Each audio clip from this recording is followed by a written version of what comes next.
Friends, मैं यश कश्यप हूँ। मुझे आपको मुझे आपकी बायोलॉजी की क्लासेस लेनी है। तो सबसे पहले स्टार्ट करेंगे हम लोग इस बारे में जानकारी लेने की कोशिश करेंगे कि हमारे सिलेबस में क्या क्या है और सिलेबस में क्या क्या है। फिर उसके बाद हम लोग फर्दर आगे बढ़ेंगे तो उसमें हम लोग फिर देखेंगे कि जो हमारे सिलेबस में टॉपिक्स है उसके अंदर में कौन कौन से सब सब टॉपिक्स हैं। फिर उन सब टॉपिक्स में कौन कौन से एग्जामिनेशन पॉइंट ऑफ व्यू से ज्यादा इम्पोर्टेंट है, कौन कौन से कम इम्पोर्टेंट है। तो उस सारी चीज को एनालिसिस करेंगे हम लोग पहले, उसके बारे में बारीकी से समझेंगे। फिर जाके हम लोग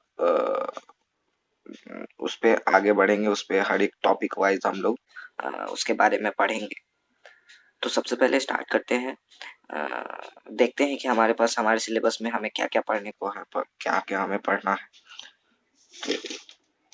तो मैंने लिख रखा है, क्योंकि समय कम है तो इसलिए मैंने लिख रखा है उन सभी चीजों को, उन टॉपिक्स को, ताकि दिक्कत नहीं हो किसी तरह से। तो चलिए स्टार्ट करते हैं। ये जो है पहला जो हमारा जो टॉपिक है, पहला जो हमारा चैप्टर का सबसे पहला बायोलॉजी का टॉपिक है वो है जैव प्रक्रम। जैव प्रक्रम, जिस जैव प्रक्रम उसमें फिर बहुत सारे सब टॉपिक्स है। हालांकि ये मतलब देखने में छोटा लग रहा है लेकिन ऐसा कुछ है नहीं। तो बहुत सारे टॉपिक्स हैं जिसके बारे में हमें पढ़ना है। तो चूंकि बायोलॉजी में सबसे बड़ी एक चीज होती है कि अगर बायोलॉजी में हम एग्जामिनेशन में या फिर ऐसे भी अगर हम किसी चीज को डायग्राम के थ्रू या फिर कोशिश करते हैं, एक चार्ट बनाकर समझने की कोशिश करते हैं, तो वो ज्यादा इजी रहता है समझने में भी और समझाने में भी। तो ये बायोलॉजी में हमारे पास एक प्लस पॉइंट रहता है कि हम किसी भी चीज को डायग्राम के थ्रू या चार्ट के थ्रू हम दिखा सकते हैं, हम रिप्रेजेंट कर सकते हैं, और इससे हमारे जो आंसर्स होते हैं वो ज्यादा अट्रैक्टिव होते हैं, ज्यादा एग्जामिनर जो कॉपी चेक कर रहा है उनको मतलब अट्रैक्ट करता है। तो ये हमारे पास एक अच्छी कुछ अच्छी चीजें हैं हमारे बायोलॉजी में जिसमें हम मार्क्स अच्छे से उठा सकते हैं। तो चलिए देखते हैं हमारे पास क्या क्या है वैसे पढ़ने को। सबसे पहला टॉपिक है हमारे पास जो कि है जैव प्रक्रम। उस जैव प्रक्रम में बहुत सारे सब टॉपिक्स हैं, जिसमें पहला टॉपिक है पोषण। पोषण जैव प्रक्रम के अंदर का पहला टॉपिक है पोषण, जिसमें हम आगे पढ़ेंगे कि पोषण में स्वपोषण, स्वपोषी, विषम पोषी, इसके बारे में पढ़ेंगे। फिर अगला टॉपिक आ जाता है हमारा पाचन तंत्र, जो कि जिसमें जिसमें हम लोग डाइजेस्टिव सिस्टम के बारे में पढ़ेंगे कि हमारे हम कैसे भोजन को खाते हैं, फिर पचाना उसका, फिर उसके बाद उसका एक्सक्रीशन, उसको उसकी निकासी के बारे में पढ़ेंगे।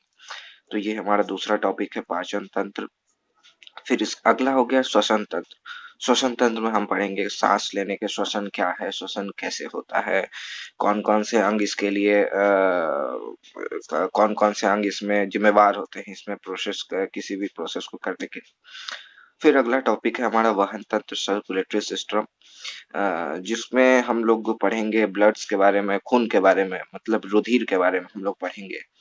और जिसमें कि हृदय के बारे में हमें पढ़ना है, मन मतलब हार्ट के बारे में भी पढ़ना है।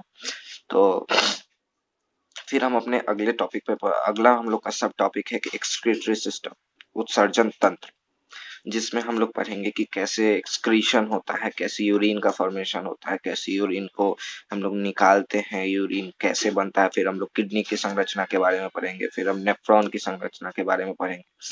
तो हम लोग इतनी सारी चीजें हैं इस टॉपिक के अंदर, और अगर एक आध टॉपिक अगर छूट रही हो तो उसको भी हम बाद में इंक्लूड कर लेंगे। तो अगला हमारे पास जो चैप्टर का जो नेक्स्ट नेक्स्ट चैप्टर आता है उसमें है नियंत्रण एवं समन्वय, जिसमें जिसको हम कंट्रोल एंड कोऑर्डिनेशन कहते हैं इंग्लिश में। तो उसमें हमारे पास तीन सब टॉपिक्स हैं। ठीक है, जो पहला है नर्वस सिस्टम। ठीक है, जिसके बाद फिर अगर नर्वस सिस्टम में फिर हम लोग पढ़ेंगे ब्रेन के बारे में, कि ब्रेन मतलब कि मस्तिष्क के बारे में हमें जानकारी मिलेगी कि ये कैसे काम करता है, ये कैसे इंफॉर्मेशन, कैसे सूचनाएं एक जगह से दूसरे जगह तक पहुंचाई जाती है। फिर अगला हम बात करेंगे कि मस्तिष्क की बनावट कैसी है, मस्तिष्क में क्या है, कौन कौन से पार्ट किस किस चीज के लिए जिम्मेवार होते हैं, तो उनके बारे में पढ़ेंगे। फिर अगला टॉपिक हमारा रहेगा पादपों में समन्वय। तो ये समन्वय एक थोड़ा टफ लगता है, ऐसे मतलब थोड़ा हार्ड लगता है देखने में कि समन्वय, लेकिन ऐसा कुछ है नहीं। इसमें हम लोग पढ़ेंगे हार्मोन्स के बारे में, कौन कौन से हार्मोन्स है पादपों में, प्लांट्स में, जो कि रिस्पॉन्सिबल होते हैं बहुत सारे फंक्शन करने के लिए, बहुत सारे एक्टिविटी, बहुत सारी क्रियाओं के लिए जिम्मेवार होते हैं कौन कौन से हार्मोन। तो ज्यादा नहीं है हम लोग के पास, छोटा ही सिलेबस है, बस देखने में लग रहा है बहुत सारे टॉपिक है हम लोगों को पढ़ना है, लेकिन ऐसा कुछ नहीं है। ये सब थोड़े थोड़े इतने इतने में सब कुछ आ जाएंगे, आधे आधे पेज के सब है, तो हम लोग इसको टॉपिक वाइज डील करेंगे।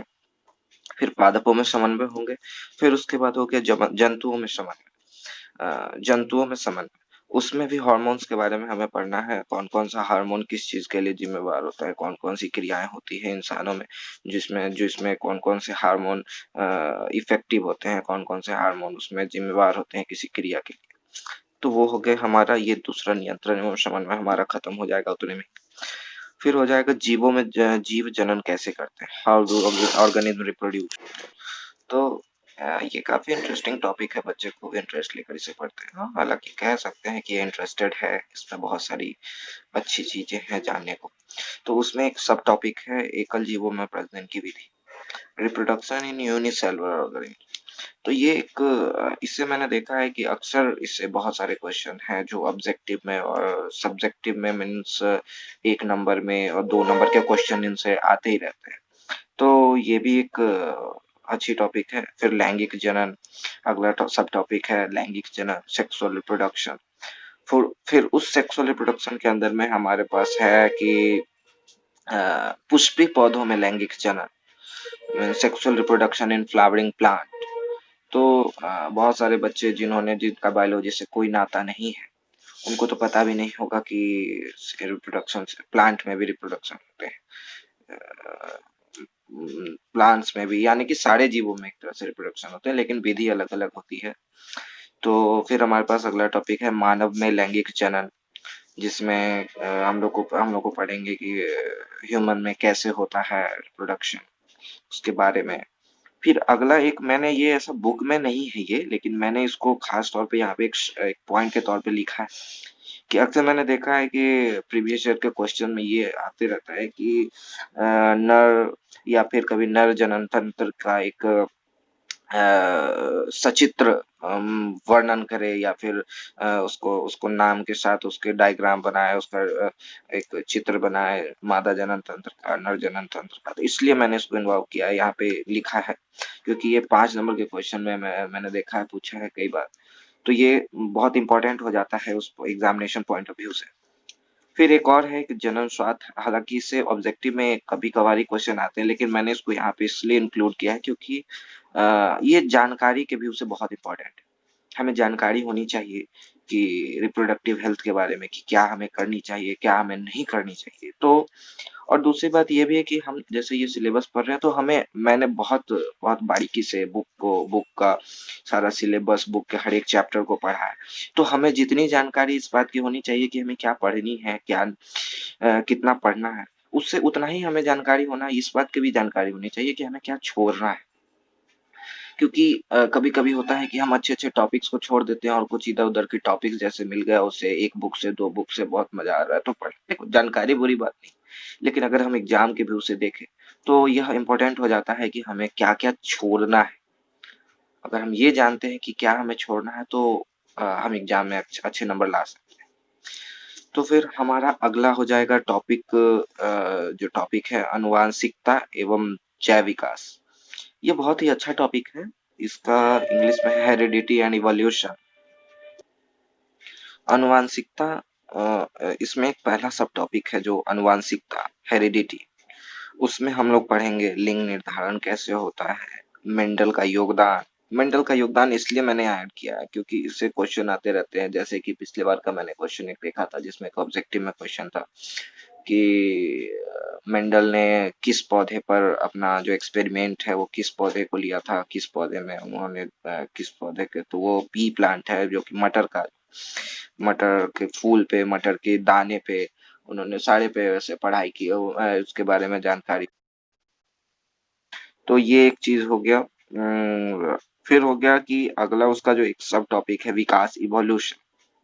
वैसे आगे चल के ये एक सेपरेट चैप्टर हो जाता है। इवोल्यूशन एक बहुत ब्रॉड टॉपिक होता है बच्चों के लिए, स्टूडेंट्स के लिए। इवोल्यूशन में हम लोग को पढ़ना होता है कि कैसे इंसान का विकास होता है, कैसे वो मनुष्य में पहले जैसा हम लोग सबको जानते हैं कि पहले हम लोग बंदर थे, हमारे जो एंसेस्टर, जो हमारे पूर्वज कहते हैं कि वो बंदर थे, बंदर से इंसान बने हैं। तो वो चीज इसमें हम लोगों को जानकारी मिलना है कि कैसे कैसे इवोल्यूशन हुआ है, कैसे कैसे विकास हुआ है हम लोगों का बंदर से इंसान। उसमें एक सब टॉपिक रहेगा विकास एवं एवं वर्गीकरण। ये इसलिए है ना कि इसमें मैंने देखा है 2 नंबर के क्वेश्चन में, या फिर हाँ 2 नंबर के क्वेश्चन में मैंने देखा है पूछते हैं हमेशा कि अ, बहुत बारी मैंने देखा ये क्वेश्चन आते रहता है इससे कि जो मैं मुझे एक टर्म याद नहीं आ रहा है कि उससे पूछते रहते हैं कि जैसे दो शरीर, दो विकास एवं वर्गीकरण एक टॉपिक हो गया। फिर उसके बाद ये हमारा जो एक लास्ट है, हमारा पर्यावरण। हमारा पर्यावरण वैसे देखा जाए तो ये खुद से पढ़ने वाला एक टॉपिक है, लेकिन मैंने देखा है कि इससे एक जो इम्पोर्टेंट इसमें एक टॉपिक है आहार श्रृंखला। आहार से फूड चेन जो एक टॉपिक है, इससे क्वेश्चन दिया गया है कि एक सामान्य फूड चेन को लिखें। ऐसे 2 नंबर के क्वेश्चन में ये मैंने देखा है कई बार कि जो आहार श्रृंखला से एक क्वेश्चन रहता ही है।